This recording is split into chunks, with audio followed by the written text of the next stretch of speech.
Welcome to the Wild Wild West podcast. My name is Richie Richey, and over this way, you know him, you love him. This is the Raider Pirate, Captain Jack Rackham, joining us on the show again today. Jack Kenna will be back with us next week. He had to step away, and we are in good hands for this evening's show. You may recognize and realize that we are two podcast members short. The real Alex Gibbons is not here. He does send his regards and wishes he could be here this evening. We will touch base with him hopefully next week and get him back on the show. Fortunately, there's some life stuff that steps in from time to time that kind of gets in the way. Same thing with DZ. Again, wish him well, and he will return shortly to the show next week as well. So you got an AFC West light show here with what are arguably the two biggest division rivals in the Raiders and the Broncos side by side here. We are going to get into a little bit more on the stylistic side of things for our teams as we kind of get into free agent draft season, kind of the lull that normally happens every year post free agent. We're now in that kind of second, third wave free agency going on now, where it's the more value signings or the kind of filler pieces a lot of teams like to bring in to fill out their rosters. Sometimes you can get some great additions, guys that are looking for that second chance after being cut from a team that can really, blow your socks off during the season, if you're going to be honest. And every one of us can recall a guy that our team brought in that, was late free agent, didn't pay him very much, and you got, extreme production from him, and happens every year. And why would this year be any different?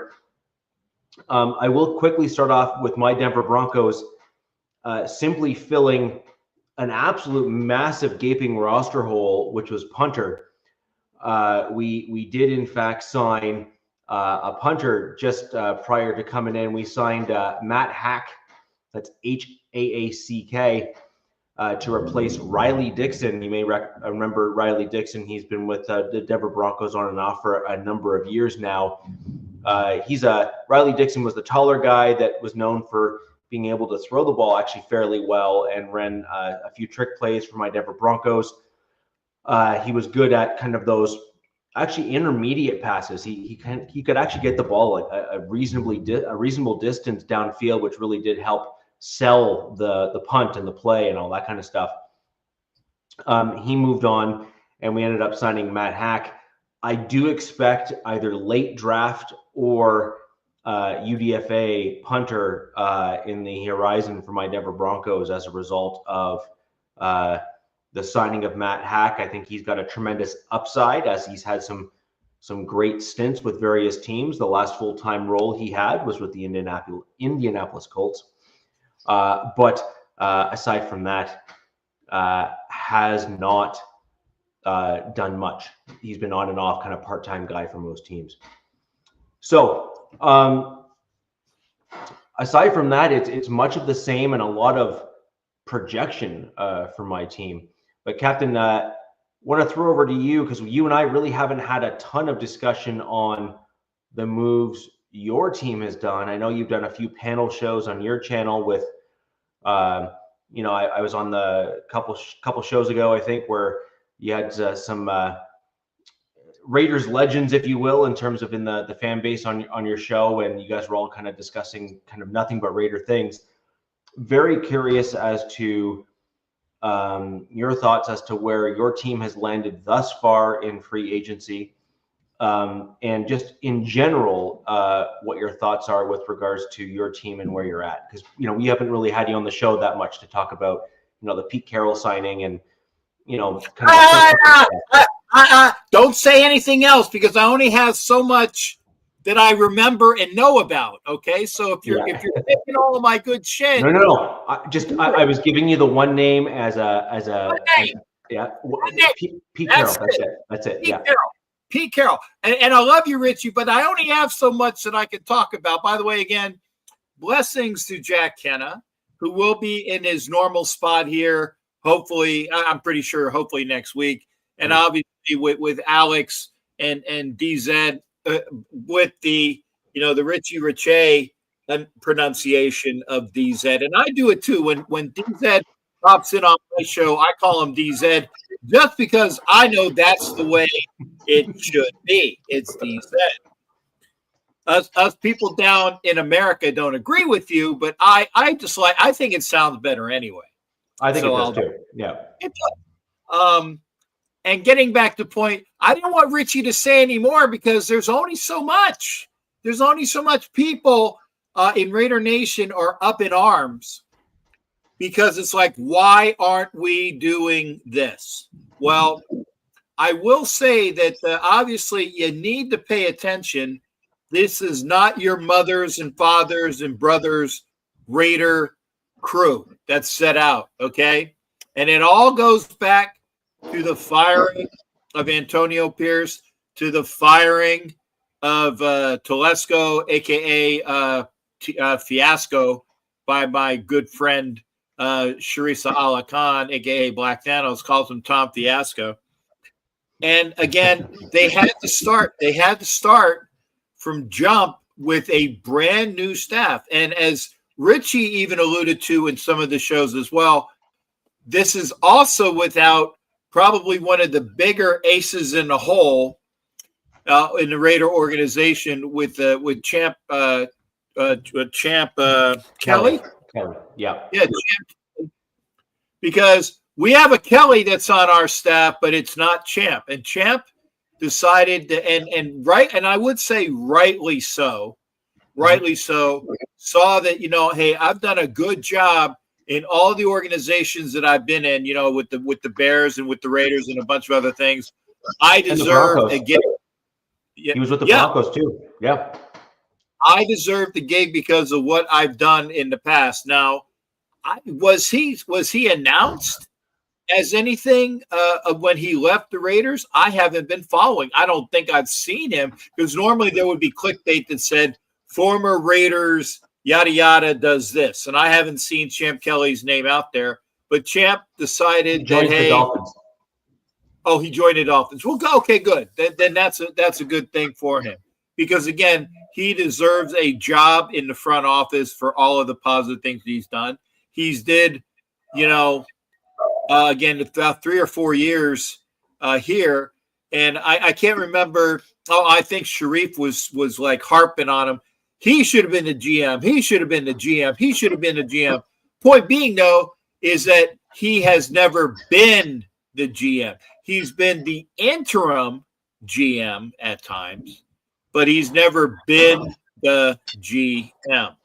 So that's why I keep saying, watch what you say, because semantically, you got to be down on that. Spytek, who was named the Raiders GM and is a decent name for what he has done in the past, but again, has never been the GM. And I want to make sure that people remember that, because even Angelo was saying, well, Spytek did this and Spytek did that with the Bucks. I'm like, oh, nay. I'm doing my John Panetta impersonation. Oh, nay.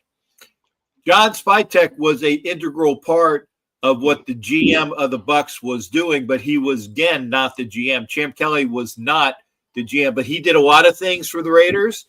Spytek did a lot of things for the Bucks previously. Pardon me. And I foresee him to be able to do such things again. Yes, I will call it as I see it. The reason why Spytek got the job is 2 reasons. A, he did such a really good job with the Bucks, but the main reason was him and old boy Tom Brady go back to the days when they were at the University of Michigan together. So he's one of TB12's boys. He's one of TB12's boys. He had some time with him when Brady was with the Bucks when they brought him in. And Ed Winters says because he knows Brady. But again, that's why he got the gig. Hopefully I can get a job where I know somebody and I have I know somebody and I can do the job. Because just knowing Tom Brady is not going to get you the job, but with his track record of what he has done in the past, okay, he's my boy. I'm going to put him into this position. So therein he lies a job. It will be a little while before we figure out as Raider Nation if he was the right guy for the job or if he was a stinker. We don't know. We really don't know. Captain, on paper, just to quickly jump in there, completely adding to what you're saying. On paper, actually, Spytek and Kelly are actually kind of at that same level, in terms of where they were. And so it's basically, I mean, I'm not trying to slander your team, although, as a Broncos fan, obviously I would happily do so, but that's not why I'm saying this, which is you basically opted for nepotism, as in, he just knows a guy within the organization who happens to now, be a integral part in the organization. And Spytek was brought in as a result of that, previous relationship. Now, that doesn't negate the fact, because you are 100% correct, he was the right-hand man, if you will, or the second in command, however you want to spin it, over there in Tampa. George Payton, our GM here in Denver, had his second in command pulled to another team this offseason as well for that GM front office role as well. This is a very common, and frankly, the most common leveling up from a team that's trying to get a first-time GM. They look to that second in command on a team that they believe has done well, and they look to pull them into the fold. I just wish, this is more for the benefit of your team, just in general. I really wish that your team was more transparent with who did what. I would have loved to have seen more transparency out in the open for fans and just in general to say, like, who was the driving force behind, say, JPJ? Who was the driving force behind some of those other draft picks that arguably from last year's draft are at worst upper tier contributors and at best for your team, long-term tenured starters for the foreseeable future? And so who did what? Was it Telesco, Coupon Tom, or was it Kelly? And I just think as fans, I think it would be key and important for you guys to kind of know who did what. And then I think you guys could then critique a little bit more soundly. Yeah, and I think Gord just hit it right on the head. Okay, you're never going to get that. Really, I mean, if you said if the Raiders were being transparent, they've never been transparent. I mean, seriously, since Al Davis was in the job, they've never been transparent except for one thing, okay? And it's not transparency, it's general knowledge. Was when Al Davis was even at the latter end of his hierarchy, Al Davis picked the first round. Who Al Davis wanted, that was your first round pick. I'm seriously. And anybody else at the second round and down, along with unrestricted free agent signings, that was the job of the scouting department, because Al was. I don't know this. Did Al ever trade? He did occasionally. I mean, he obviously like the first round. Like, did he ever trade out of the first round or up in the first round? Like, did he ever do any of that kind of stuff, or was he just like stay put and pick? I'm asking because I don't know. So I'm. I mean, to be honest, I don't remember him ever trading up in the first round. I don't remember trading up. Maybe some of the guys that actually are watching the show live, because again, for those that will watch it later on, you can say, "Hey, he did this then." I don't recall. What the comments are for. So yeah, but I know that he has traded out of picks. He actually gave away picks for players because, again, when Michael Haynes came over, they traded first-round picks for Michael Haynes in the following draft. So he has traded first-round picks for players that panned out. He might have done the same thing. And again, I appreciate the boy, that really threw me for a loop. I think that he traded picks for Bubba Smith because Bubba came over and that was a hot commodity. I'm pretty sure he traded picks for Ted Hendricks. And he might have traded picks for Willie Brown, because again, Willie Brown was that great player that the Broncos drafted. That he definitely Al Davis wanted to draft him, but the Broncos got him first. He became available. He grabbed him because he saw what Willie Brown could be. And I'm sorry, Willie Brown is a Hall of Famer because of what he did in Oakland, not what he did in Denver. But yeah, I don't recall him doing any major jumps. In fact, a lot. Hey, Mike, how you doing? Mike Carmelini, the Jet. He's one of you guys. He's one of those orange and blue guys. Good to see you, Mike. Come on over. Mike actually sometime. Yeah. So Mike is. He does assessments of NFL podcasts, both in Broncos country and elsewhere. He's also got a great show where he it's called Mic'd Up, where he pins Broncos podcasters kind of against each other, and they kind of go head to head in like trivia and some other questions, and building the teams and that kind of stuff. And that's a great show. I've been watching that one as well, and I have a funny feeling that very few people actually want to be on that side of me on a show like that, just because I tend not to hold any punches. But I'd be willing to go against whomever. But Mike does a great job on that show. I highly recommend anyone who is just generally interested in Broncos, even as an opponent. You get some interesting information from a show like Mike's, because it is fantastic. He does a great job. Yeah, and I'm gonna do one of these things. I'm gonna see if I break my arm, patting myself on the back. Mike, if you ever get a chance to watch the video that's on when it was from the draft last year in Detroit, where they said, "Hey, who were the top 8 touchdowns folks who made the most touchdowns in the Super Bowl era?" I got 7 of the 8. Almost boom, boom, boom, boom, boom, and it's a video. I can't remember who the guy is, but he's like that's his shtick. He goes boom at the very end.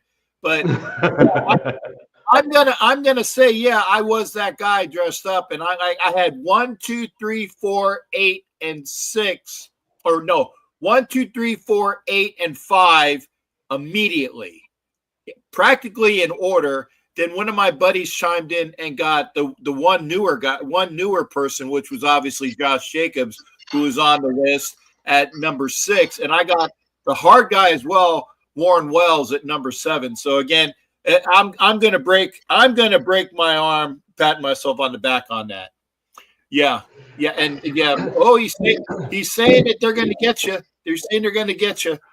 Well, that's the thing is I'm a Broncos contrarian, right? I am easily the most critical Broncos fan that I've seen on YouTube and on podcasts and things of that nature. I literally call it like it is. I don't sugarcoat things. I don't come into podcast and eat my microphone and be like, oh my gosh, the Broncos made the greatest move ever, and about every single free agent signing. If I hear a free agent signing that I don't like, the first words out of my mouth are, why would you do that? Right? Like I have a curse and a blessing, I suppose, all rolled into one, where I'm just going to give you an honest opinion, regardless of whether or not it will land well with Broncos fans, because at the end of the day, I actually adopt what I believe is kind of the Bolin kind of headspace, which is you should be striving for excellence no matter what at all times. And I believe that we should, as a collective team, be building a certain vision for the team. And it has been a long time until where my Broncos have not done that. And we are starting to see some of those pieces come together as of recently, even though we're not picking up the sexy free agents, but we're picking up the free agents that the team actually needs or should be picking up, with the exception of an offensive center, which I'll talk about later in the show, because I thought that was a misstep actually of this free agency for my Denver Broncos. But I'm still hopeful one might come via trade at some point. You could have had Andre James, man. He was out and available for you. I didn't want him. I know. That's why we got rid of him. And that's one of the things that I laugh at. I'm like, the guy who really, he would have to improve. Hey, Avatar, how you doing? He would have to improve just to say he sucked. Yeah. Over his career as a Raider. He'd have to improve just to say he sucked. Yeah. Because he was god-ass awful for the majority of his career as a Raider. And we get rid of him. Obviously, they overspent on his signing like a year or two ago. And it was one of those, why did you do that? When JPJ, that you were alluding to, that we got in the draft, it just blew him out of the waters. We'll have to pay us to take. Yeah, well, again, that's one of the reasons why we got rid of him, because we didn't want to pay him anymore because it was a bad sign. But yeah, I agree with you. But we didn't have to pay the San Diego the San Diego Angeles Garglers to take Andre James off our hands. We cut him, and they, for some strange reason, they think he's going to do well down there. I can't wait for him to play against Wilkins and hopefully Graham, who hopefully might be available with that number 6 pick. I'd love to see Graham and Wilkins just literally just blow up the middle, go right up the middle, and put old boy Herbert on his ass. But that's just me. That's just but yeah, I got you, Kodiak. We didn't have to, and you guys were smart not doing it. But actually, Richie, what you kind of gave me the segue that I was looking for, is that you guys are doing things with a plan. You're doing things with a plan. Okay. Now we are. Now we are. There's a big difference. Well, the thing is that no matter when, you have to start from ground. And that's why I've been telling people in my show, we're not at year 1, we're at year 0. Okay. Mm-hmm. We have the structure of the house. We haven't really done a lot of things in free agency other than, and you alluded to it, we brought in Pete Carroll. And I know that doesn't count as a free agent move, but you got to see where the setup is. You bring in Pete Carroll, you bring in John Spytek, who again was basically a 1-for-1 swap with Champ Kelly. Okay. And hopefully Kelly will get his due and become the GM that he needs to be. I loved having him here as the assistant GM, the guy in the room that was making those calls. But getting back to the original question, you're never going to know who did what.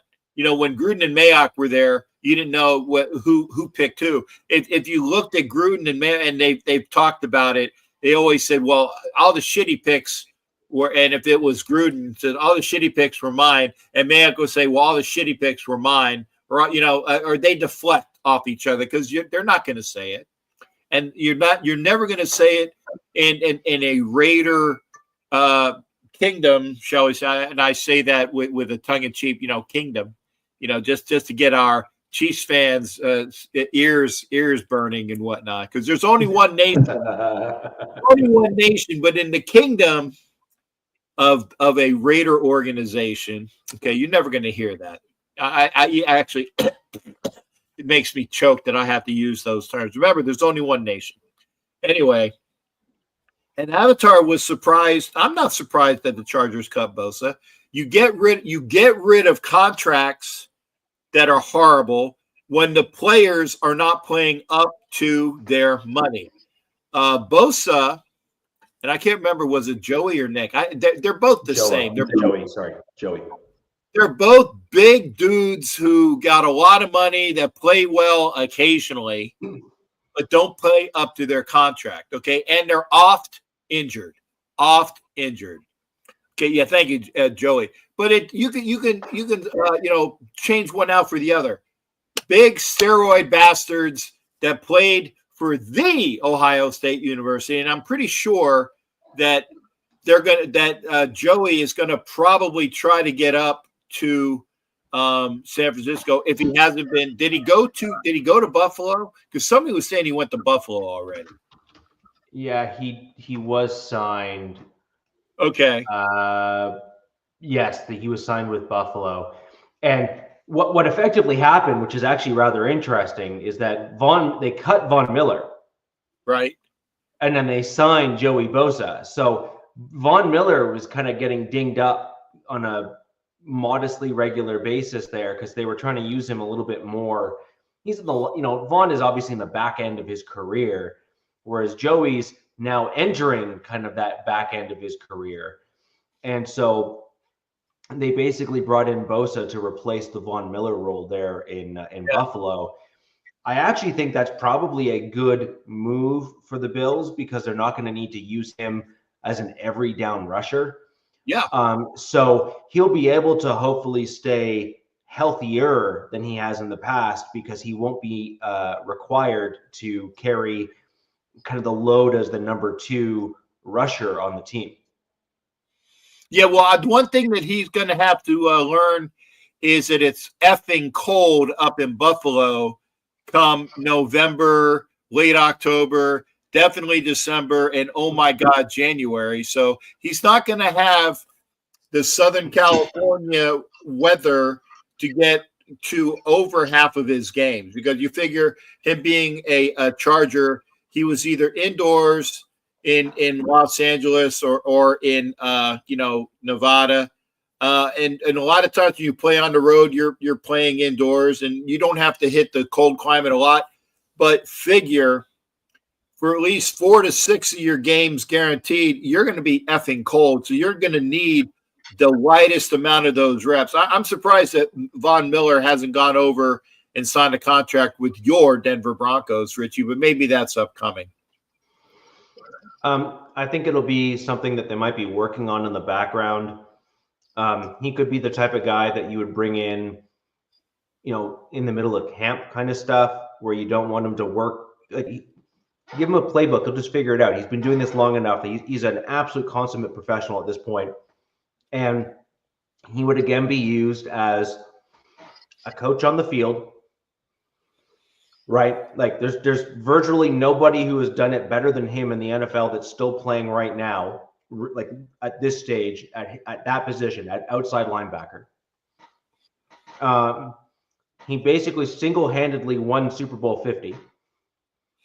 It was remarkable just how dominant he was in that game. Mm-hmm. And so I actually think that he might be one of those types of guys, and it would be more nostalgia almost than an absolute need. But we have a couple young pass rushers on the team. Learning from a guy like Vaughn would help their game. He would obviously be not feeling threatened because he knows that he's kind of in that kind of twilight era of his career. And I think that's a good thing. That would be a good thing for my team, I think.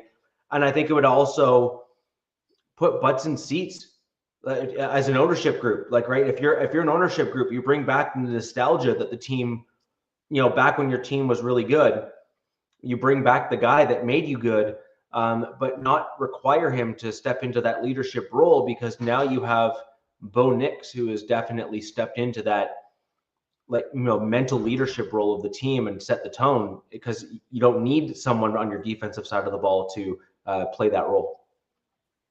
Well, I think, as you said, it's probably one of those things where, hey, Vaughn, if you don't sign anywhere else, we're going to be giving you a call. Maybe it's going to be in, late August. Just be ready, keep in shape, and get ready to come in because we know that you don't have to get in football shape right away, but just keep yourself in the best peak physical condition you can be in, and we'll ease you into things. And I firmly believe that he will be a Denver Bronco. Unless, and here's the only unless, don't be surprised if the Raiders make a play for him either.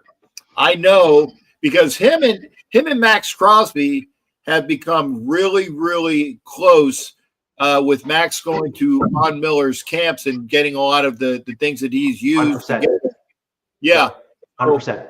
If the Raiders want to take a flyer on him, again, the Raider, and this actually plays into the free agent sign that you're talking about, the Raiders have been smart with their free agent moves because the best move that they made in free agency wasn't a free agent move, but it was signing a quarterback of Geno Smith's stature, so you don't have to wait. Oh my God, what are we going to do? What are we going to do? Well, yes, the Raiders did go after Matt Stafford, but Matt Stafford made the play of, I'm going to go out, see what my market is, and I'm going to dictate what it will take for me to stay with the Rams. And he did that, and he kind of, I don't think he played us like that. Thanks for Kodiak. Hey, I was going to say, come on, and again, I got to do a plug, Richie's. I'm very rarely in here. Normally, Jack Kenna is doing the Raiders portion of the show there, Kodiak. But come on over to Captain Jack Rackham Levy on my YouTube. I talk sports, and I have plenty. I have plenty of Bronco guys on there. Trust me, I got plenty of Bronco fans on there.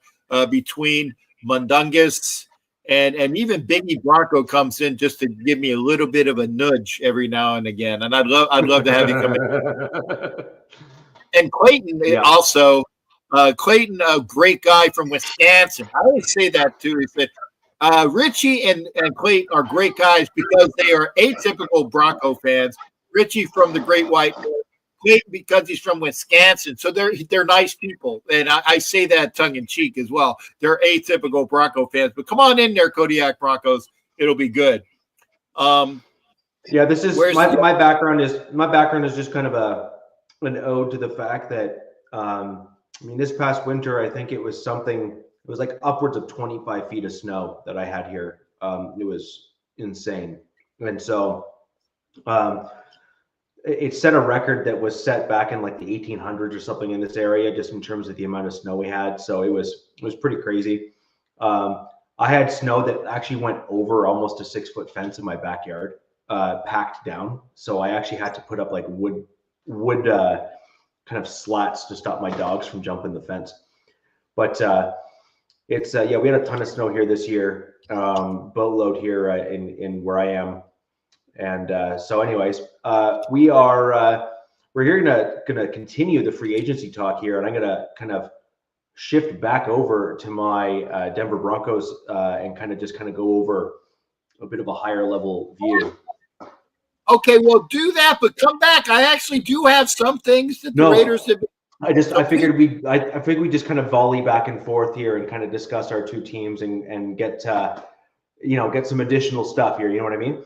So, full disclosure, I have actually met Captain in person. There is a picture on his Instagram, if I'm not mistaken, of the two of us together a couple years ago now, where I went down and we got to meet each other for the first time. That was awesome. So there's a reason. You're always welcome. You and Alex, welcome. I'm working on kind of when that might be, when I can kind of make it down there again. But with regards to, I'd say you're welcome here, but I don't think you want to come this far north. Not in the dead of winter. No. Yeah. I know it's late March, and I'm going to be, I'm going to say knock wood. I'm going to be celebrating my 60th birthday in a little over a week, but still, to me, that's dead of winter in Canada. So I'll come up in like June or July when it's quite warm. It's quite warm here. Like it gets every bit, It's eerie, actually. A lot of people think of Canada as just nothing but cold. But, we will easily hit the upper 80s, no problem, in the middle of our summers here. What really throws a lot of the Americans for a loop is that the inverse is also true. Like the temperature swing that I have where I live it'll blow your mind just in terms of kind of the extremes that are here. It'll for sure go down to like minus 30 something. And go all the way up to 85. Yeah. And like that is an incredible temperature swing for a region and an area, right? So you're more the 85 as opposed to the minus 31, and I've definitely picked up on that.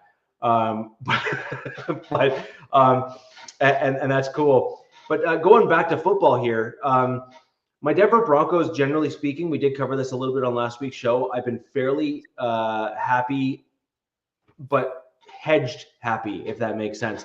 I I think we made some great moves in free agency if they work out and if they are not hurt and if they can stay healthy. There's a few caveats that are kind of stacked on top of each other there. And the reason why I add those caveats is because both of our big time free agent signings are coming off of injuries. Now, Greenlaw, for example, he is not necessarily known for always being injured, although he's had a couple injuries as of late, but they have been completely different and they have been relatively minor. So I am willing to kind of maybe give the Drake Greenlaw one a bit of a higher grade, if you will. Safety here, Huafonga has been a little bit more injury prone, just off the top of my head from what I can remember from his history and the severity of some of his injuries. I am a little bit more hesitant. He is a better version of Joey Bosa in terms of injury history. Like he is not as injured as Joey Bosa is, but he has been injured, a fair amount. And I will say that when he is on and when he is playing, he does play at a Pro Bowl level caliber at the safety position. And so long as he's on the field, he is effectively an upgrade for my Denver Broncos. So I obviously can't be complaining there with regards to him as a free agency pickup. We also re-signed DJ Jones, who those of you who watch the show know I'm a big fan of his play. I think he does a lot of the dirty work there on the defensive line and doesn't get enough credit for what he does on that D-line. I, however, have been wanting my Denver Broncos to draft Grant, the rushing D tackle in this draft. I think that he would be a fantastic pickup. As we have spoken about on this podcast multiple times, the defensive line, just as a general broad brush statement, has gone almost vertical in value in the NFL over the last 5 years. You look at what Wilkins did. Is it Wilkins? Wilkinson? Wilkins. Yeah. So look at the Raiders D-line and how the Raiders defense overall performed when he was on the field and when he got injured. It was like 180. Like you could not have had a different defensive outcome on the field between A and B. And for those who are watching and those who are, looking ahead to try to. Well, it wasn't 180. Well, it did suffer. It did suffer. Your run stopping suffered.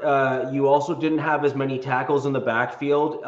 Wilkins was able to force and or at least eat those interior blocks well to kind of free up Crosby to get back to the quarterback as well. There's a tremendous, I'm one of the few Broncos fans that follows the Raiders a little bit more closely than others. And I will be objectively honest with what I'm seeing. If I see something really good, I'll call it out. You might remember I actually called the Raiders to beat the Broncos last year in 23 rather, when we were on the Wild Wild West together. Against even the chat was on the Raiders side. It's like, no, we're going to split. And I said, no, you're wrong. And I was correct. But again, as a Broncos fan, I will be pretty blunt and pretty honest with where I see things and call it the way I see it. And so I think Wilkins was a huge upgrade for your team. I think he was a great signing. He had a bit of a freak injury, to be quite honest. And so now the question is that a pattern or is that a one-off? Right? I think that's a fair yes. Yeah. And so if obviously as a Raiders fan, you hope that was a one-off. You hope that is something that is not a recurring theme, because he is a difference maker for your defense. And then if you can pair him with Crosby and another D lineman that you pull into the draft or something along those lines, that can really give you some flashbacks to what that old Raiders D line that you guys had in the past, where you guys were really getting to to the quarterbacks and wreaking some havoc, which is, to be quite honest, very much a Pete Carroll staple. That's kind of what he likes doing, right? Remember, he was a Bennett guy. If you remember Bennett when he was with the Seahawks, he was a Bennett guy, and he had a few other rotational players, and so he was a huge proponent of having a very aggressive and very stout and sound defense on the team. And so I could totally see him going after a guy like Graham, or even frankly, it would be sad, but they could go after Grant too, to be quite honest, because he would be a pretty good fit, I think, for a Carroll defense as well. And you guys picked before my team, so he'd be gone before we would be able to pick him. Gosh darn! Oh yeah, I'm sure you'd be all torn up about it too. But just in terms of where my team's at and what we're kind of looking at things overall. I still think that my team is severely lacking in a veteran running back to replace Javonte Williams. Javonte Williams was ranked 34th out of 32 starting running backs in the NFL last year in key metrics.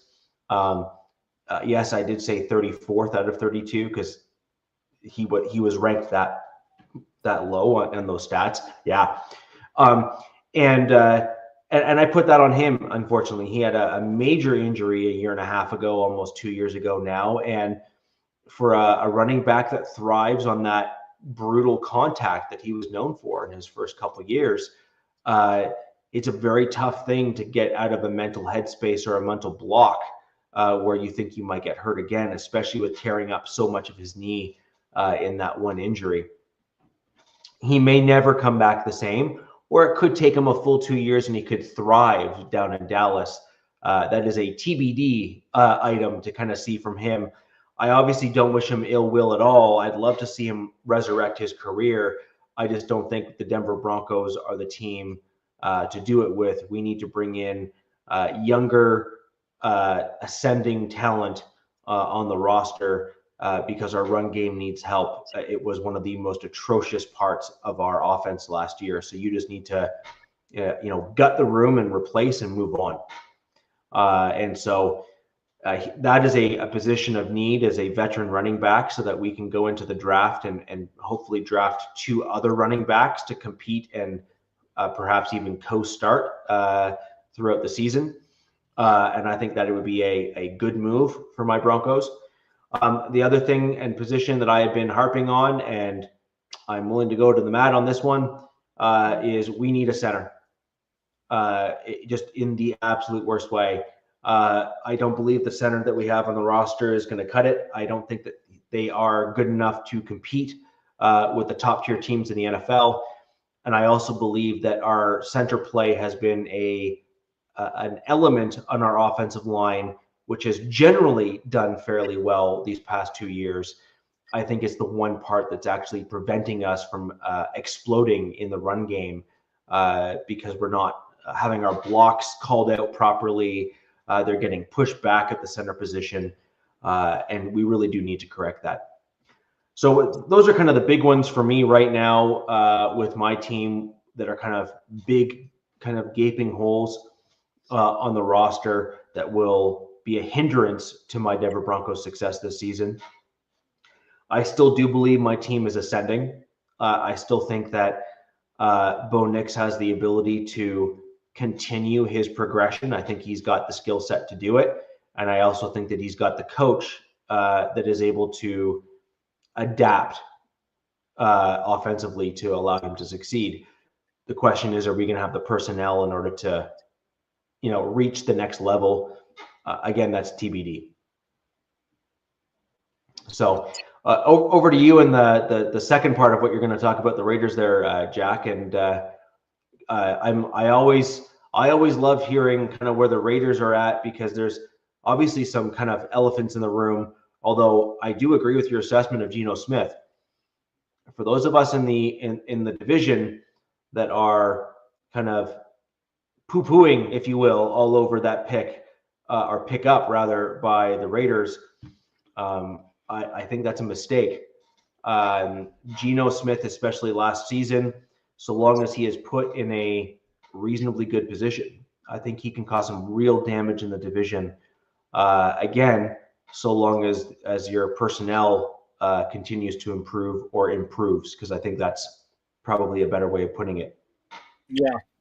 And again, it wasn't a free agency signing, but it was the most important portion of the offseason when free agency occurred to get a starting caliber quarterback for a third-round pick. And I think it's wonderful that it was the same pick that we acquired from the Jets when we got rid of Devontae Adams. So basically, it was a freebie. You get rid of Adams for a pick, and you use the pick to acquire Geno Smith, somebody that wants to be on the team by somebody that had no inkling to be on the team. So it was a free pickup. Basically you're swapping Devontae Adams for Geno Smith. I'll take that any day of the week. We didn't lose our third-round pick. We just exploited what we had received from the Jets from a malcontent. Yeah, I said that. It's unfortunate. But again, we go back to free agency. The Raiders have not made a really big splash in free agency. I mean, I'm looking at those things. Basically, the big things that they did was who they re-signed. And I'm not even going to go with Crosby because, yes, Crosby was re-signed through another 3 years on that contract, and we didn't have to do that. And actually, Biggie Bronco was like, oh, man, you guys effed up. We did the same thing when we signed, Von Miller, and we didn't have to, and he dropped all the things that we needed to do. I said, well, Biggie, it remains to be seen if that will happen with the Raiders. I can't predict the future. Actually, I do want to step in and defend the Raiders a little bit here, and I hope Biggie catches this because I'd love to have a discussion. He and I are in a couple different chats as well, discussing Broncos stuff, and it should come as no surprise that I disagree with a lot of Broncos folks in there too, because why not? I actually think that the Raiders signed Crosby appropriately. So, and hear me out, and here's why. I do too. Crosby and Von Miller are not the same player. Okay? And this is incredibly important to differentiate in the football side of things. Von Miller thrived in Super Bowl 50 in particular due to his bend, which was unreal. And I don't care what team you're a fan of, that guy was special. He just was. He could bend almost parallel to the ground, that low to the ground, and do so at full speed, which is really what set him apart from a lot of other folks. And Von Miller was so quick, shifty, and football smart that he was able to get to the quarterback before the quarterback even expected him to be able to get there with his size and height, right? So that was Von Miller's superpower, was his flexibility, speed, and whatnot. When Von started losing his get-off speed, when Von started losing his flexibility, those two things combined, he lessened his value and his superpowers. And that is what Big E is referring to as we kind of maybe shouldn't have done that with Von Miller, right? So I agree with Big E's assessment of Von Miller. Max Crosby is a completely different animal. He is a lot more like a Khalil Mack in terms of his general skill sets, except I'd actually argue that at this stage here, although Khalil Mack's had a bit of a resurgence to his credit as well, so I can't necessarily fully go down that road and commit to that. But I actually think Max Crosby is a better rounded player than Khalil Mack was. And I think Max has maintained kind of the high level of play, despite being the only guy in some cases, in some years, on that D line that you even need to worry about. And so I guess I couldn't disagree with that assessment more just because of the play style difference. And that would be kind of what I have to say on that. And I'm glad you said that, because with Big E, again, it's nice that Big E actually comes on my show, even if he comes in to troll. It's good to see him. But, I say no. It's apples and oranges as to when they did it and what extent it would do. Okay, and I will agree with Gord. The guy who can do the bending, twisting things is the other guy that we re-signed to our team is Kuntz. And again, we did it well. It's on a 1-year prove it deal, which is good for him and good for the Raiders because he's going to showcase what he probably wasn't able to do last year when he went out at the beginning, basically at the beginning of camp with his injury. So we got him on a good deal. He's going to do this year to say, aha, this is what I can do for the team. And that's good for him. Again, another person that we re-signed. And our free agency has mostly been who we re-signed, which is one of them. We re-signed and extended Crosby. We re-signed Isaiah Polamau at safety because we could see that we were going to be losing a guy like Trayvon Merritt. Okay, so we re-signed Polamau. So it's one of those things where the people that we re-signed are very important, and as well as we re-signed Adam Butler, that other big body in the middle that works well with Gerald Wilkins. Okay, both of them have worked well in college. They worked well in Miami. They're frickin' frack as far as their go-to guys and who they are. And while I'm on the sorry, can I just quickly? I just want to address. Sorry, Captain. Just 1 sec on this. I'm gonna say slow your Kuntz talk for just right now. If you're gonna try to say Kuntz is like that, he may have similar skill sets in terms of bend and flex and that sort of thing. But in order to get to where Von Miller was with the Denver Broncos, he would have to average, and I say average, even on injured years, double-digit sacks. Von Miller's worst year where he was out, actually, Richie, I'm going to stop you. I think that the statement was stating as far as what he brings to the table, as far as his flexibility, drive, and desire. He is no way Von Miller. And again, I don't think that was, but he is the bendy, twisty guy that has really weird and escapable items. He proved that before he got injured last year that he was that guy.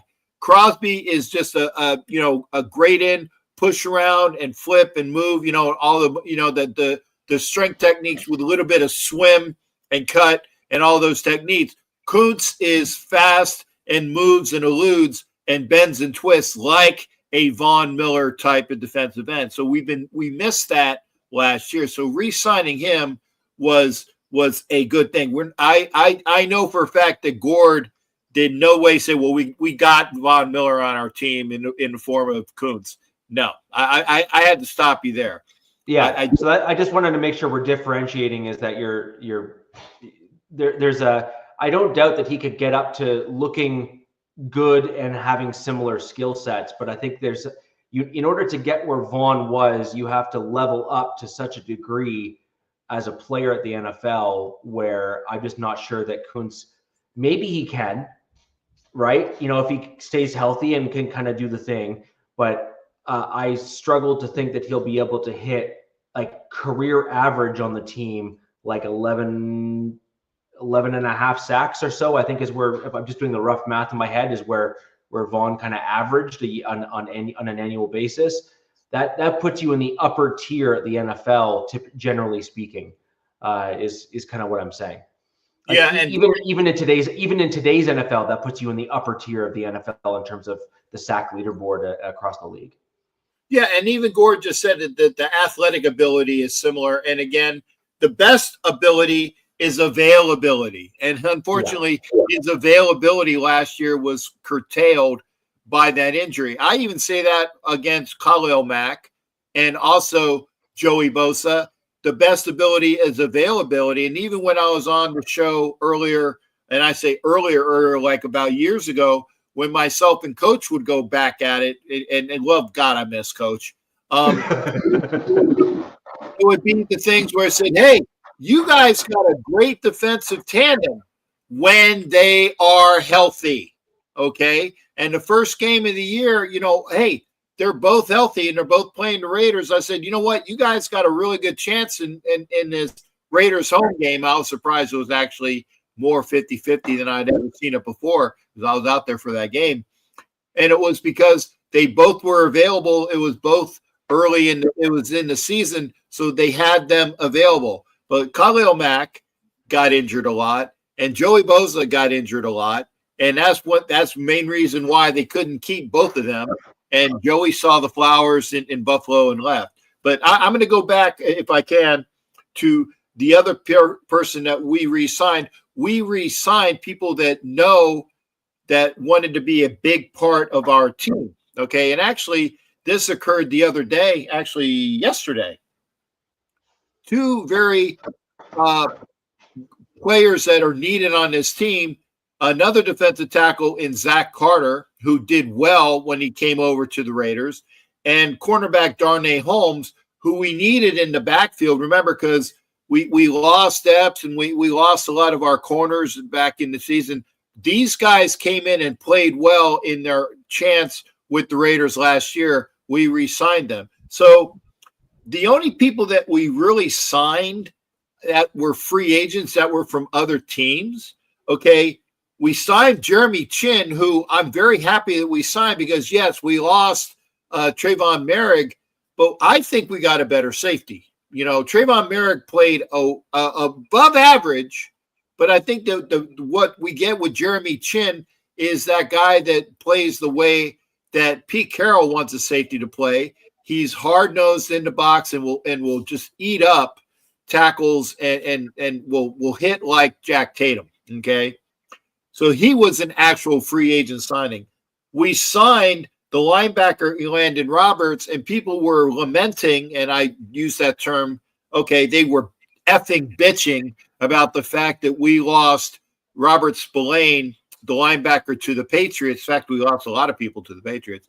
But we lost Robert Spillane, who was an instrumental guy in the locker room as a captain, as a dynamic piece. But they were bitching and lamenting because he signed an $11 million contract, I guess, over 33 over 3 with the Pats. And I said, I liked Spillane. I really did. I like Spillane, but not at 33 million over 3. I'm sorry. We made. Oh wait, I need to do it the Richie Rich way. I'm sorry about that, but I don't agree with that amount of money for Robert Spillane. So we let go of Spillane. He doesn't cover well. Yeah, he doesn't cover well. He doesn't cover well. He's a great tackler and a sound tackler, fantastic in the run game and that whole side of things.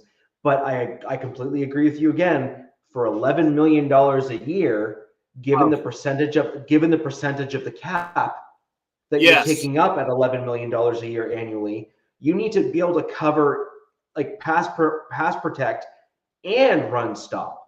Right. Like you have to. Yeah. And there are really good cover linebackers that were on the Raiders last year, which really didn't get a chance to perform because of lack of time. And they're the Amari brothers, Amari Burney and Amari Gaynor. Okay. And I guess I am biased on Amari Burney because he's a Gator and I'm a Gator and I saw him at Florida. The guy can cover.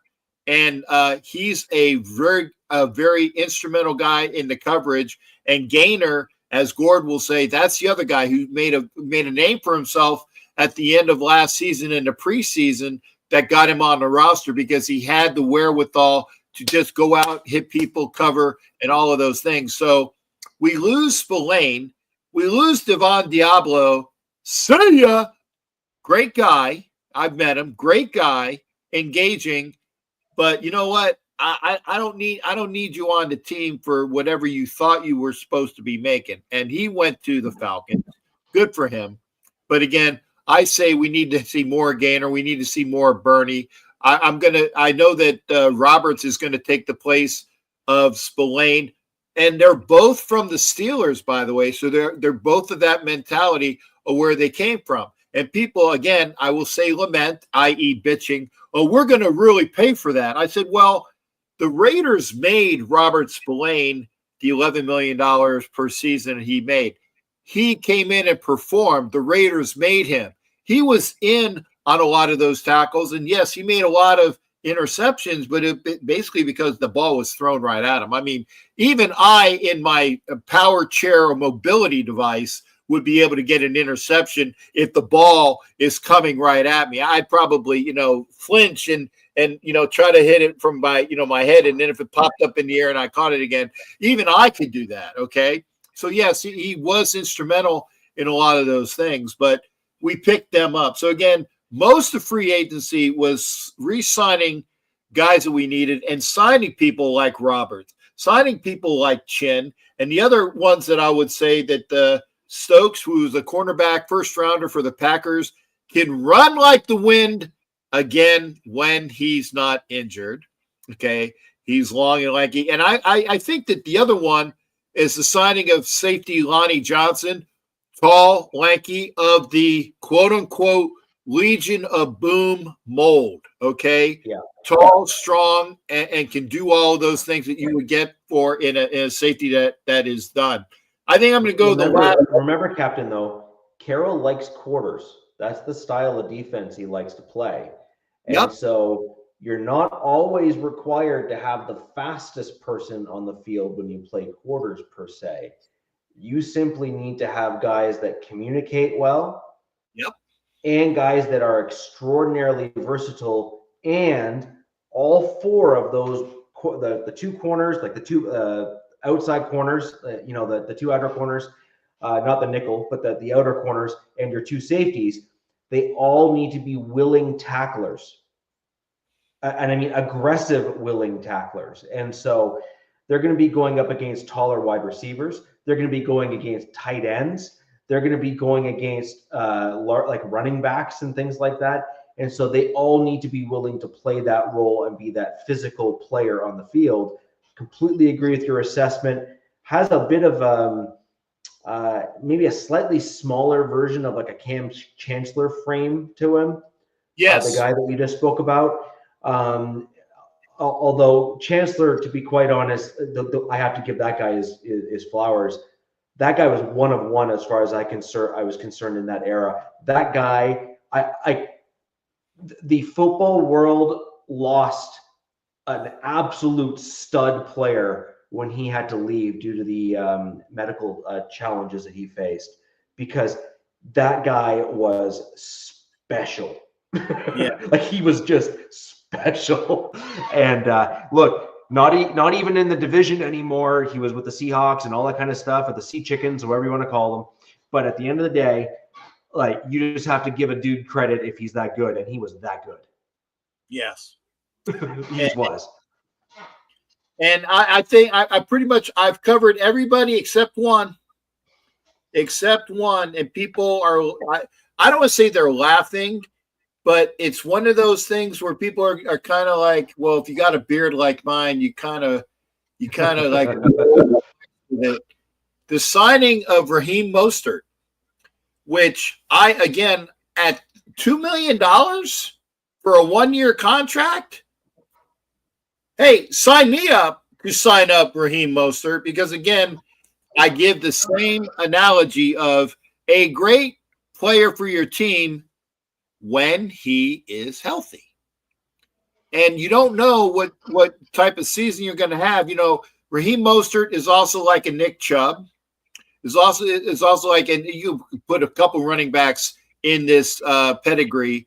Great when they're there. When they're not there, you're paying money for a guy that ain't there. But Mostert is runs strong, runs fast, and can catch passes. But the thing is, obviously, the Raiders, I don't think he's not going to be the guy. He's not going to be the guy. But Carroll likes to have a running back of such ilk out of the backfield that can run, that can catch, and that can do all of those things. And so he's in the running back room. There will be, and if not one, if not two, running backs that the Raiders will draft this year. And I will also throw in the either will draft or pick up in free agency at the end, because this draft has a plethora of running backs. this draft has a plethora of wide receivers. It's a very good offensive draft. And for those that actually like to watch the show, another plug here. I'm sorry, Richie, I'm not on all the time. There will be a draft show with Angelo, who's the other guy that's on here every now and again when Jack doesn't come on, and my boy, Jason Dean Hunter, who is a guru as far as those guys will go through and just vomit all their knowledge of the draft and the players that are in college. So be sure to get your draft coverage, especially if you're a Raider fan. If you're not a Raider fan, you're going to get some good draft knowledge anyway. I'm sure that MHRT Network will have a draft show. I'm not going to take anything away.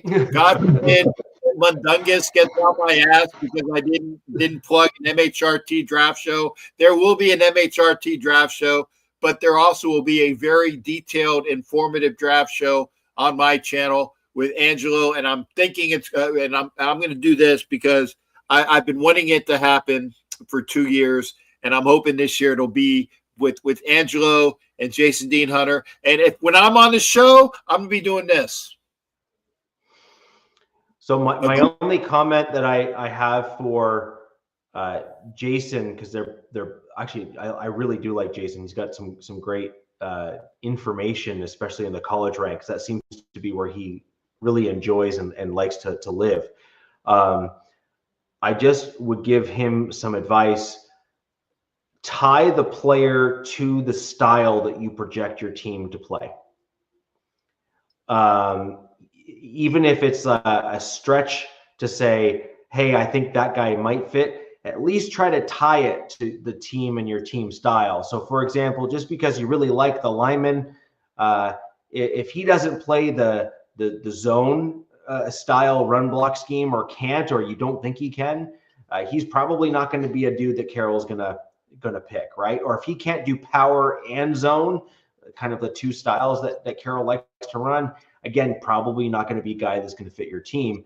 I just find that a lot of times when drafting or draft talk and all that kind of stuff comes up, I have the same problem on the Broncos side. So this isn't only for Jason or Angelo, is that a lot of the times the second element is not factored in. They're like, I love that player. And it's like, yeah, but the guy can only run, this style of offense, and your team never does that. So like, what do you like? Why? Just why? It makes no sense. Similarly, some cornerbacks, for example, are fantastic zone corners, but suck in man coverage or press man coverage, for example. And this is common. This is stuff that you and I have gone into discussions even on this show about. And it's like, well, if Carroll is a kind of a quarter zone style guy or whatever the case may be, maybe a man guy could work well for you, because obviously that's a skill set that would have some transferability to it. But even a man guy, a lot of the times they thrive on that initial contact with the receiver at the line in order to do well and, feel the game, if you will, which you hear a lot of those guys mention when they're in interviews. Well, don't go after a man corner, right? Like if you're a zone team, then you're going to go after the best zone corner that's going to fit your style and your team. And I find a lot of these draft shows don't pair those kind of things as well as they should. And then, of course, the same thing with the blocking style and the offensive line, or being realistic in terms of what your team needs or could use on the offensive line. Again, we got into that in extra detail the last couple of years with my Denver Broncos, where I was just losing my mind about the free agent pickups that we were bringing in, because it's like, you've just picked a square peg for a round hole. What is your problem? I just couldn't get over it. And finally, my team is on the right track. But your Raiders are kind of where my Broncos were maybe about a year and a half ago now, in terms of the reset that you've done. You brought your head coach in, and now it's now the dust can settle, right? Like if that makes any sense to kind of say, now the dust can settle. We got the adult in the room, if you will. That's not a knock on Carroll's age. It's just you have the adult in the room now. I don't take offense to that as well. No. I'm the old bastard here too. So yeah, I got no, but he has a maturity to him. He's been there and done that. He has a clear vision. He's also a guy that you really can't push back on. He's won he's won the Super Bowls, and he's done what he's done on multiple different teams now in various levels, both at college and the NFL. So his approach really can't be questioned yet, at least. You have to give him that he has earned, I think that's a better word, he has earned the benefit of the doubt at the NFL level. And I think that that's a good place to start from. So now that you have that as your new baseline, now it's time to build on top of that new foundation, following the vision of what the foundation provides and move in a direction. I do wonder where your team will go this season, though. And this is actually maybe a great way to kind of wind down the show a little bit here, get some feedback from the chat as well as your own. With Pete Carroll coming in, this is a discussion that Jack Henna and Robert and DZ and I all had about the Chargers. So the Chargers brought in their head coach in Harbaugh last year, and I was wrong, which is fine. It happens. But I thought that Harbaugh was going to do well, but struggle, and then realize players that fit and didn't. And then I thought this year for the Chargers was going to be the year where they just killed it, right? Because Harbaugh now knew the players that were on his roster. They knew what they could bring to the table, et cetera, et cetera. With Carroll coming in, do you think that this is going to be a year where you see some guys that you expected to do better, not do well, and then exit the team? Or do you think that this is just going to be, you know, the higher tides raise all ships and, you know, off to the races you go?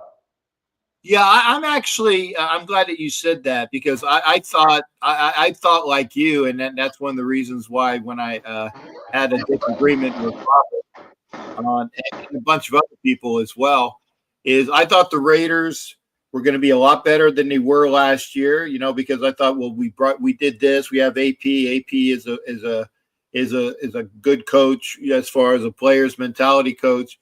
But he wasn't a good coach, and the team suffered for that. And we were pathetic last year. And by the way, I don't know if I told you this. Congratulations for the Denver Broncos finally, and I use the term finally, beating the Las Vegas Raiders, because they hadn't beat the Las Vegas Raiders up until last year. And it was a ass whoopings in coming. You know, they always played us close, but the Vegas Raiders would always win. The Las Vegas Raiders went 0 for in the AFC West last year. They should have beat the Chiefs. And I actually got taped to say this.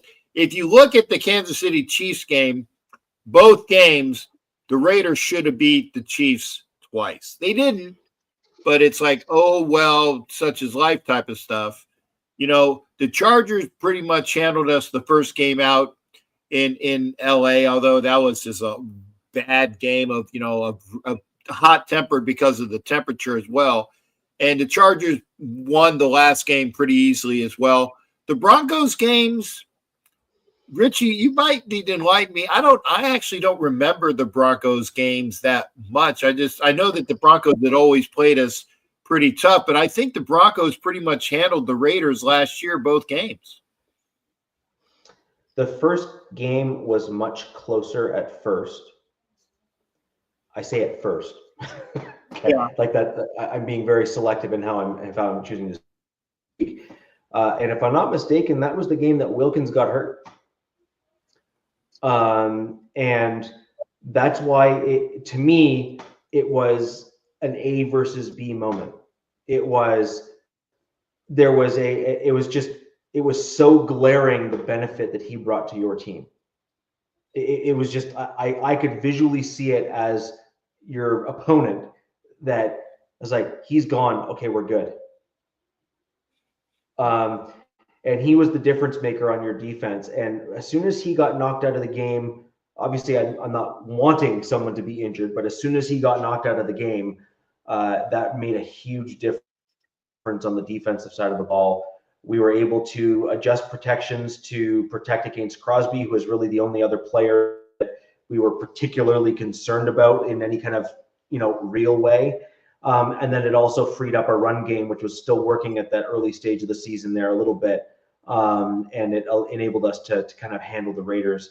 The second game, the Raiders were in a different spot. You were missing some other players and whatnot, and the Broncos were able to, to a certain degree, handle the Raiders, somewhat soundly.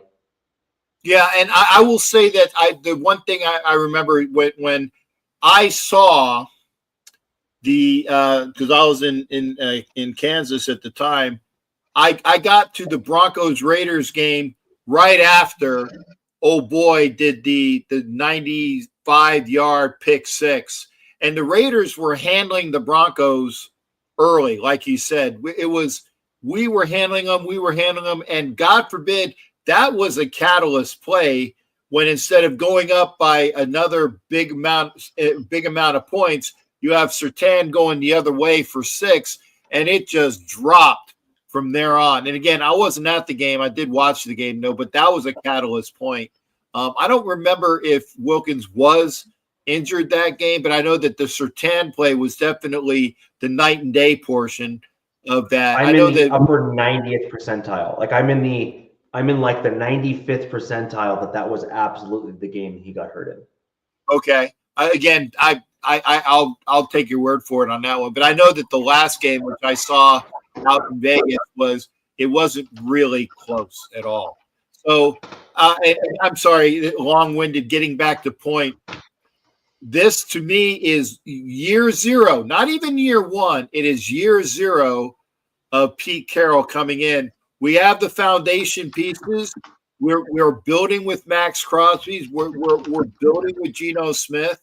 We got the foundation pieces that we're going to be coming in, but like you have when you tear down a house, but you keep the foundation, what the good structures are. You start with your good structures, and you find the pieces of the interior and the exterior that you're going to put around and build your house up. If not, build it up and out. That's why this is year 0. And hey, the Raiders won 4 games last year. I can almost 99.9999% that we're going to improve, because I don't see the Raiders losing, or I should say losing more than what they did last year. Yep, confirmed. Yep, thank you there, Rich. The Raiders are going to improve. They're going to have 4+ wins this year under Pete Carroll. I mean, I can guarantee that. The easier bet, I want to see what the line is for the wins that Vegas has, because that's the only bet that I always do make is the over-under on wins. And then, of course, to win the AFC West and all that. But the one that I'm going to be looking at is the over-under win total, because I'm going over, most likely, if they think we're going to suck. That's just far and away not going to happen. I can see the Raiders just being, obviously, can they be 6-11? Sure. Can they be 7-10? Yeah. But I want to see what that win total is. It doesn't necessarily mean that they're still awful, is that they are learning to rebuild. Like you were saying with the Chargers last year, right. This is where you put your feet into the ground and start clawing and going up. I think that's going to be the year. And again, I think we can have a very, very good year, because the Chargers are going to play a tighter schedule because of where they were. The Broncos are going to have a tighter schedule because of where they were. And the Raiders are going to play a 4th place schedule. And having that is going to seriously improve our win total, I believe. I can't tell you, because I will have a more firmer thought of where they are going after the draft and after that second flow of free agents, when everybody drafts and guys that you didn't think were available suddenly become available. And that's one of the things that the Raiders are doing logically, is they're not overspending, not knowing what the other side of the free agency and the draft are going to take, because the second term free agents that come with you after the draft those are the more important free agents that you get, because you didn't expect a team to maybe cut loose some guy that's just going to be a testament for your offense or defense. Yeah, so just I just want to quickly speak to Gord here. Yes, I have. He had a pretty good season. I've looked at some of those stats. If you give me 1 sec, I'm very curious because I want to look at one of the Broncos players' stats in the same year, 2023. Yeah, so he and Zach Allen actually had fairly similar stats in 2023. I mean, fairly similar stats. They obviously don't play the same style. Zach Allen is more of the Khalil Mack, Max Crosby kind of bull rush, power spin, hand motion, that sort of thing. You know, duck, ebb and flow, that kind of stuff. They're not the spin and duck guys. They're not the bendy flex guys. They're the tacticians when it comes to hand work, body work, timing, etc. And also mixing up how they run and what gaps they run to in order to win their. So when you look at Allen had 5 stacks to Kunz's 8, but then in terms of tackles and totals and all that kind of stuff, their numbers are somewhat similar in that regard.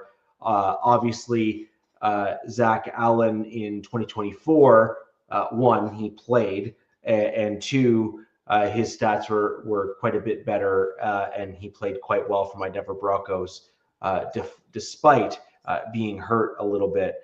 But obviously, Nick Bonito was actually the guy. Nick Bonito was the guy on my team that just came out of nowhere and just leveled himself up. Yeah, I know that name. In a big way. Yep. Yeah, in a big way. And so Bonito was always kind of a middling outside linebacker for my team. He kind of like played okay the year before, but nothing to say, oh, wow, he's going to be a superstar. And then he went to work in the offseason, and to his credit, man, he came back and lit the league on fire. In fact, Captain, you mentioned the current defensive player of the year in the NFL, the one and only Pat Surtain on my Denver Broncos. But what a lot of people don't realize is that Nick Bonito was at one point number 1 and number 2 with Pat Surtain as defensive player of the year for a good portion of the NFL league season or league year, just because of his interceptions, sack totals, forced fumbles, etc. He was really having a pretty special year right up until the end, and he had 2 games where he really kind of slipped up in terms of his stats.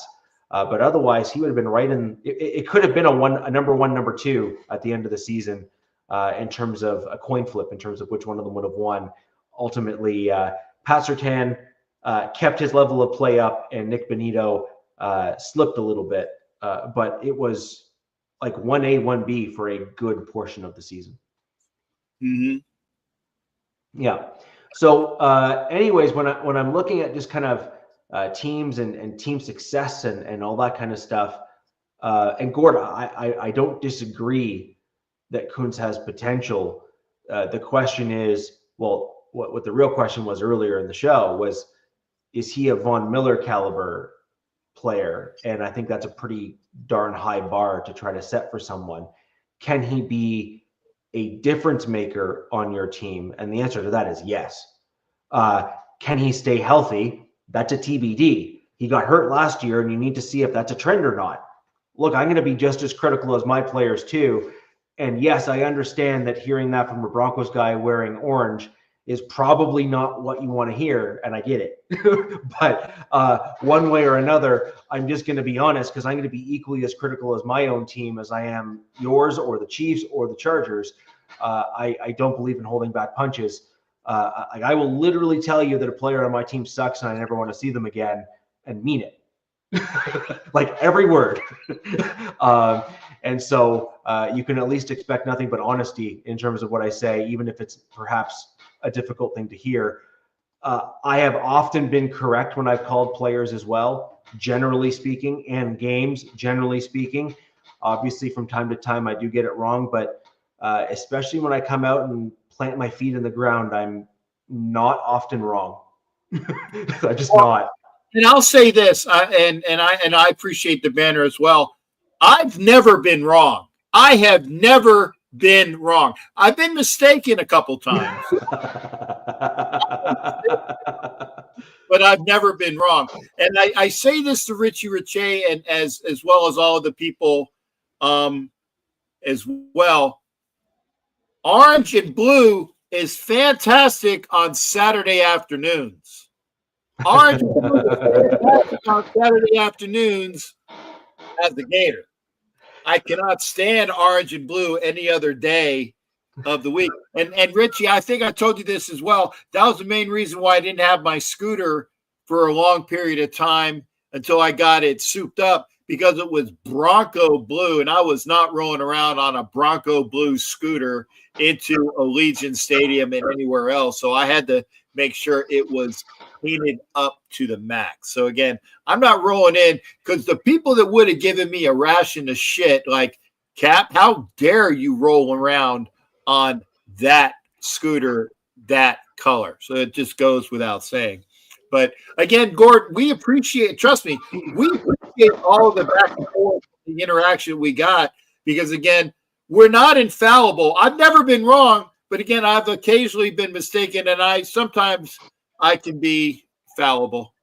But you'll get to know that we love the banter between all the people that we do have in the comments, along with people in the aftermarket in the shows. By the way, if you're watching this show and it's not live, be sure to like it. Be sure to comment on the show wherever you're seeing it, because it gets our algorithm up, and we get a chance to have people that are AFC West fans come into the show. Yes, I know I'm wearing a Phillies green jersey.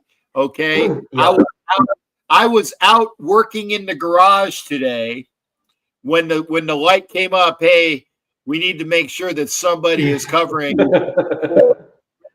So you can take the fact that I look like, not my normal, wonderful, beautiful self, but I'm here. Richie's here, and we're giving you the best that we can for a great Wild Wild West show to you folks that are out there. And get Carmelini to look at my stuff where I hit 7 of those 8, man. Because I tell you, I was really off the rails on a good gambit. So Gord, I come at kind of this from a very honest perspective. So on my team, we had Shaq Barrett, who was around at the same time as Von Miller. We also had Von Miller, who was kind of like the original and kind of that general style. He was quite good. I would argue that before Von Miller's time, and someone who Von Miller has actively said that he looks up to as like a brother-father figure in some regard, as a mentor. In fact, actually got Von Miller back on the straight and narrow was DeMarcus Ware of the Dallas Cowboys, who then came over for the Super Bowl 50 run that my Denver Broncos was on. So the bendy, shifty, quick types, I'm quite familiar with of playing the outside linebacker on my team. My straight and honest comment to you is those guys rely heavily on their bodies being in elite physical shape. And adding on to that, injuries, especially ones that involve any kind of soft tissue, whether it be Achilles, tendon, ACL, or MCL. So I'm throwing 4 out there, okay? Those kind of 4 in particular, they all play a role in the ability of guys like that to leverage fast twitch as well as flex and bend and move at full speed. And I'm simply coming off of experience in terms of what I've seen and what I know to be true. Shaq Barrett got hurt, and it took him a little bit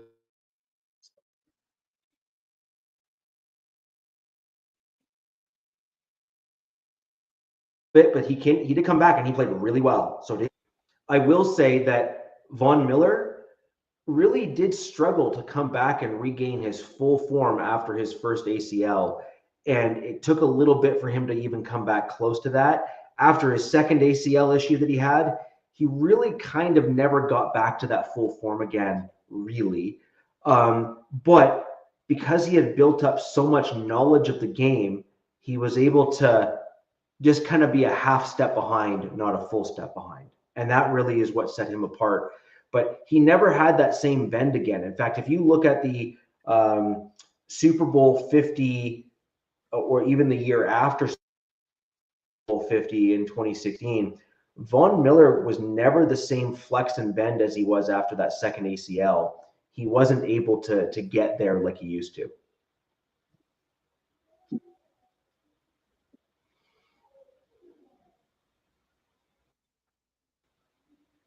Sorry, I can't tell if we're having network connectivity issues here on the show. We are this close to being at the end of it as well.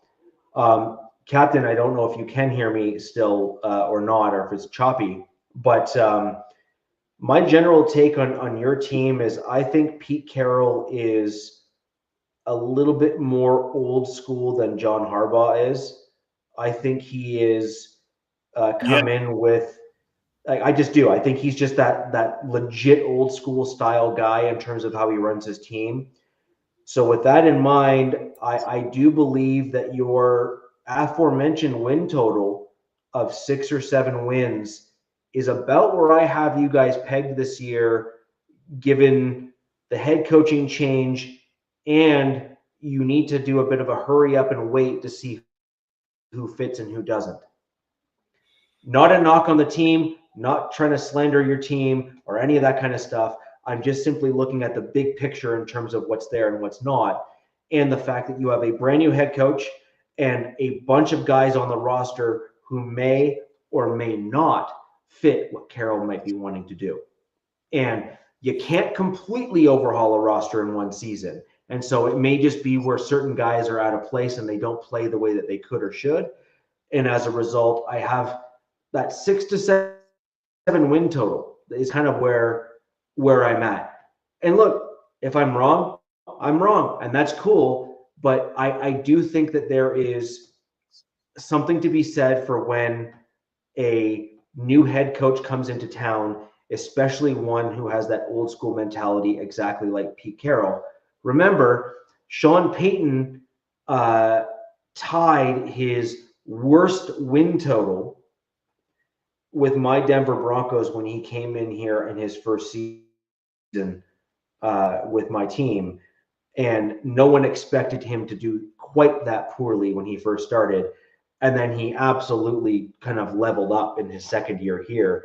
And I would certainly put Sean Payton and Pete Carroll in, while opposite sides of the ball, defense and offense, in a similar coaching pedigree, kind of discussion. And so that's kind of where I'm coming from. Yeah, I'm glad you said that, because I would say as a basement, and again, will say much more with authority or with a better swag, which is a scientific wild ass guess, that I'll look at this after the draft and after the second tier free agency come in. But right now, and I agree with Jake Long, we're winning more than 6. I mean, right now, with the way the Raiders are composed with a real quarterback, and that's a big factor right there, a real quarterback that actually did damage behind an offensive line in Seattle where he was doing a lot of running, and that was his first year away from Pete Carroll, and he was still like one game away from a playoff berth. He's always played well in Pete's system. With Geno there, with a I don't want to say a suspect offensive line, but a line that is going to be built up with a to be determined role. I would say with Geno and Pete Carroll together, and the other factor, the big X factor is Chip being the offensive coordinator, the yin to the yang. You got Sean Payton as the offensive guy, and then you had your defensive counterpart that played well. I think that when you lure Chip Kelly from the college ranks where he just won a national championship, granted not as a head coach, like the boy Jim, and I think you meant Jim Harbaugh, by the way, because John is still buried over there in Baltimore. But when Jim parlayed that job from winning in Michigan to his role with the Chargers, I think that, when you bring Chip Kelly in, who is a fantastic offensive guy, something that the Raiders have needed for quite a long time, because even with Gruden not doing what Gruden does, and I always thought that Gruden was keeping the Raiders back. And yes, McDaniel was an offensive guy, but he sucked as a head coach, and he actually destroyed this franchise beyond compare. If you give Chip Kelly a job and say, hey, here's the offense, that's all you get. It's the offense. You're not going to F anything else up. Just rely on what you can do on the offense. Baseline right now, without anything else going on. And again, you can't look at injuries to be determined. But baseline right now, the Raiders are going to win at least 6 games, like Jake Long says. And we can win a lot more just on a better defense and better use of the players that we're bringing in and a much improved offense. Because, again, we really suck. Like I said with James, you'd have to improve just to suck. We would have to improve just to suck based upon what we saw last year. And I was really let down. And, again, I am a guy that likes to – I'm not, hey, we're going to be, 19-0 and win the Super Bowl. No. I try to keep my standards to what I believe. I really thought the Raiders were going to do well last year, but they just were god-awful. So I'm thinking that, baseline right now, and that's before with the draft, and that's before anything else, give me another 2 wins. And that's why I was saying that you was asking, what was Sean Payton's record with the Broncos his first year? I think it was a 7-win season, if I'm not mistaken. Okay. I will double check, but I'm quite certain that it was a 7-win.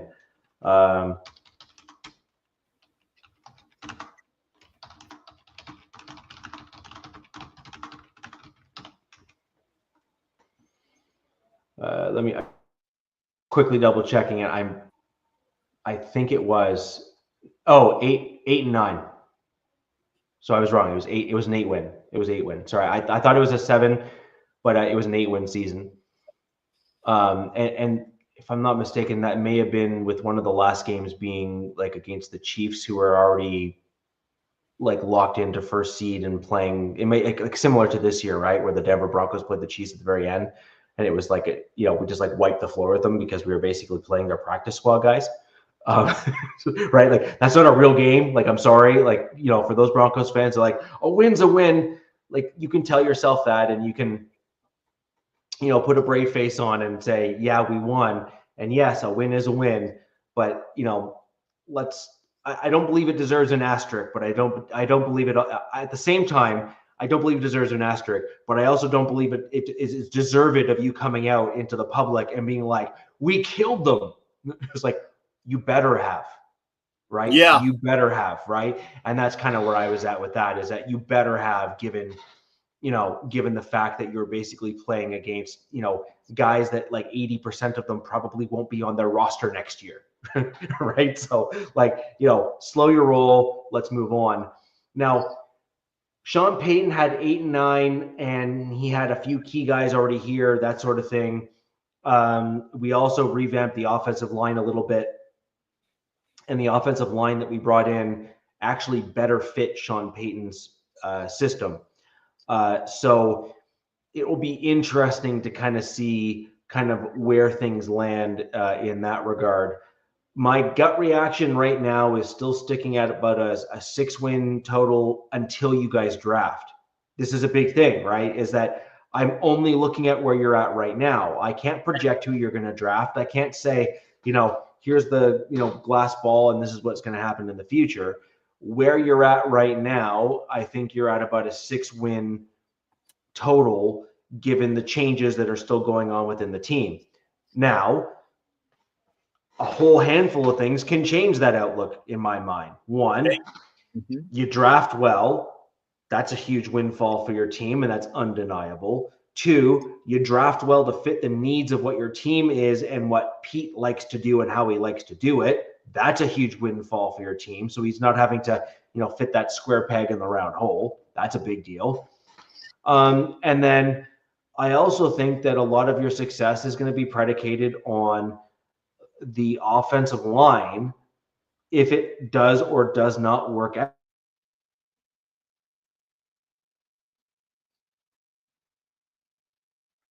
out for your team based upon, sorry, I think I just cut out there.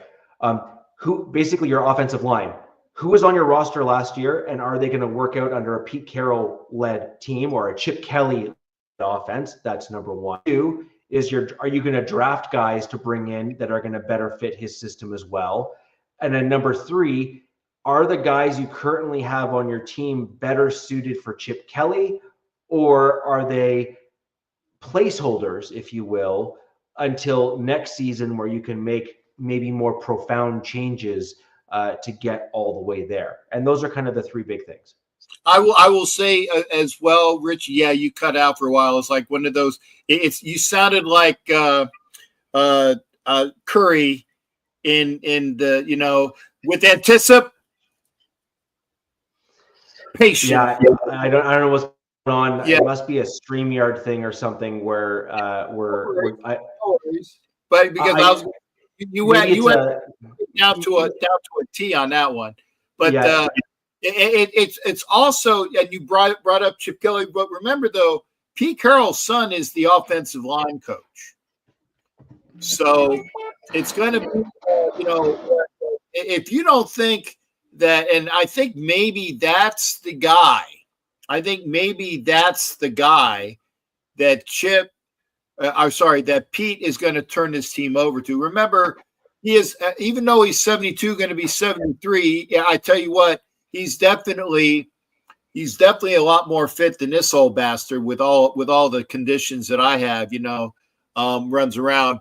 But I think that he signed up for at least until he's going to be, he's going to be 75, 76. And then he's going to start looking around for who am I turning the team over to? Okay. And I think right now it's going to be his son, the guy that did the coaching at, I want to say Washington. I know it was a Pac-12 school where he was the head coach. He's the offensive line coach. He has head coaching experience. He's with his father. I think right now, sight unseen, that it's going to be the Carroll to Carroll show in Vegas, because unfortunately they don't have that continuity given out in what's going on in Kansas City, because Andy Reid's son, other than being a member of the drunken bastards club, he's not going to take over for Andy Reid once he gets out of there. Sean Payton, I don't know. You obviously know about the Broncos more than I do of what's going to be going on there.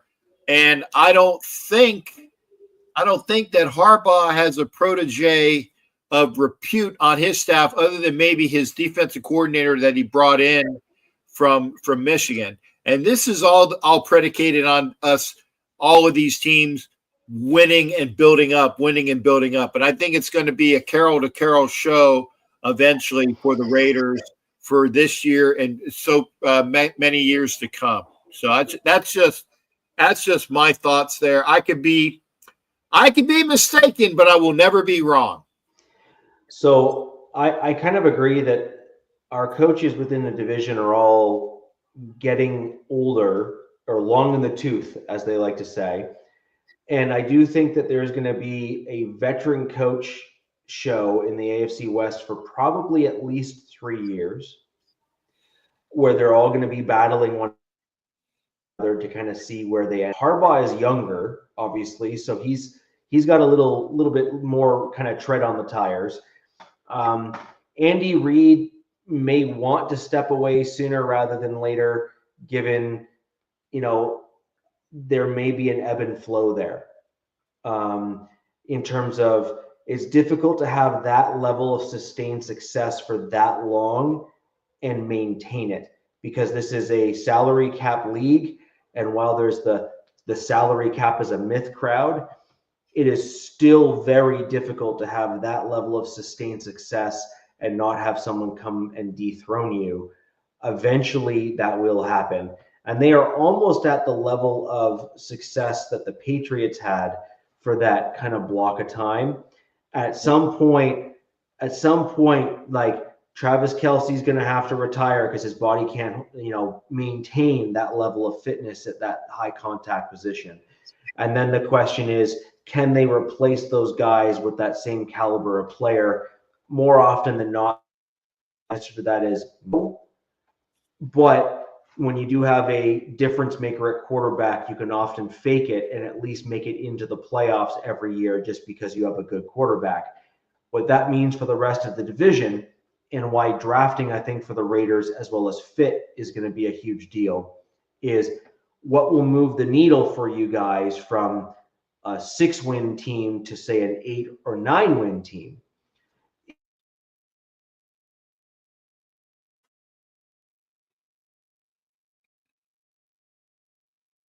And can you steal a game or two from the division? Can you steal a game from the Chiefs that you didn't get last year? Can you steal a game from the Chargers that you didn't get last year? Could you steal a game for the Broncos that you didn't get last year? Those are legitimate questions that we don't know the answers to yet, but I believe that that's probably where the biggest difference makers are going to be for the Raiders this year, which is, can you continue to be competitive within the division and win a game or two where you have not, or you didn't at least last year, play the division as competitively as you have typically done? To the Raiders' credit, you may not have had a great record overall, and maybe you have some challenges and some issues in the last few years, but the division was always played very competitively. Very competitively. Yeah. And so that's a question. That, like I said, and I agree with what Jake was saying, and I said I gave props to the Broncos for finally doing it. The Raiders usually had a overall split record in the AFC West. We would take 2 from Denver. We would either take and split with the Chargers, and then we lose 2 to the Chiefs. Now the year prior, I think we had a 4-2 record because we took 2 from Denver and we split with the Chargers and the Chiefs. That was the Christmas year. So we've always had like a 500 to 750 or 600, 500 to 600 win percentage in the AFC West. So getting competitive, as you stated, that's going to be the difference in that 6 wins plus this year. Because again, the AFC West, and that's why we are the wild, wild West, because this division historically is the best division in the NFL. We just beat each other up, and we win a lot of Super Bowls, and we have the better portion of the best teams in this division. Jake, I actually agree with your take. I actually think that the Raiders are going to have the start of a bounce back year in 25. The question is going to be to what degree.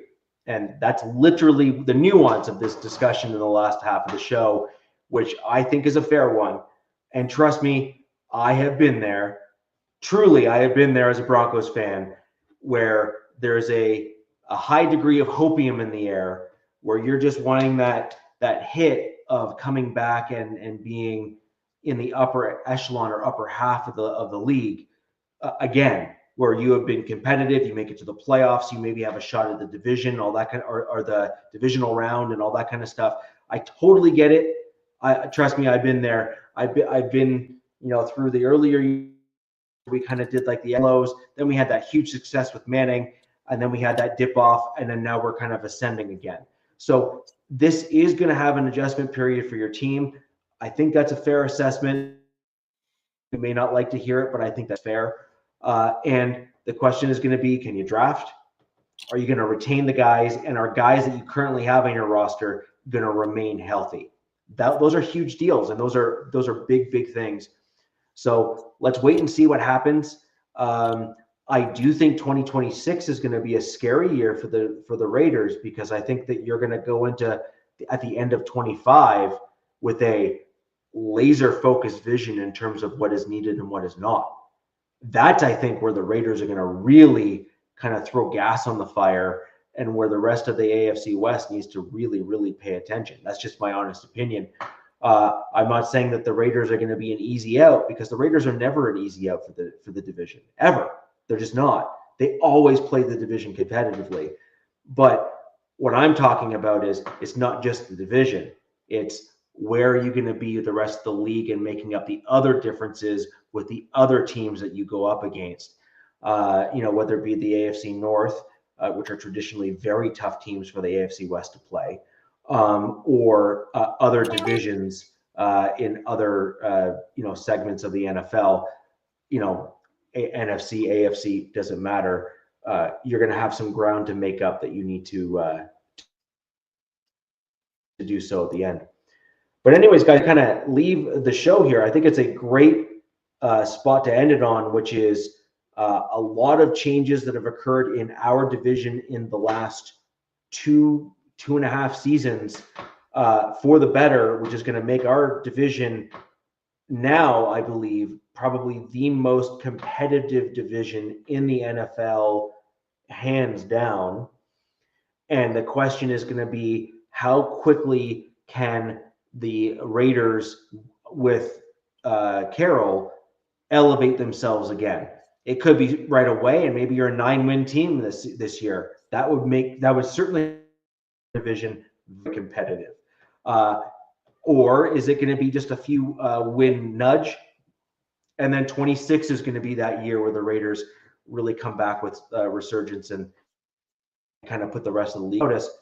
It'll be very interesting to see. I have always had an interest in where the Raiders are, because they always play the rest of the division very tough. They're never an easy game to win. And it's just going to be super interesting to see.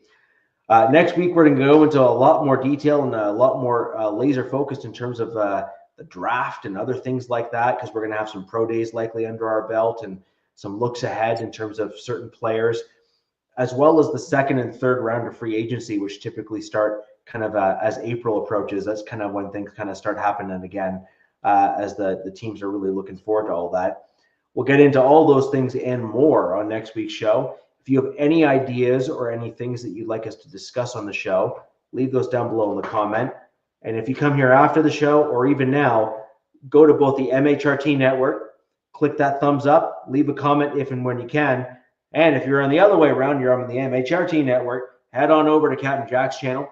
Links are in the description of both videos in both channels. Go over to Captain Jack's channel there, click those thumbs up button. The more people come into the chat that are just like us, that are a fan of football, a fan of the division, we can have a great conversation and get right into the weeds.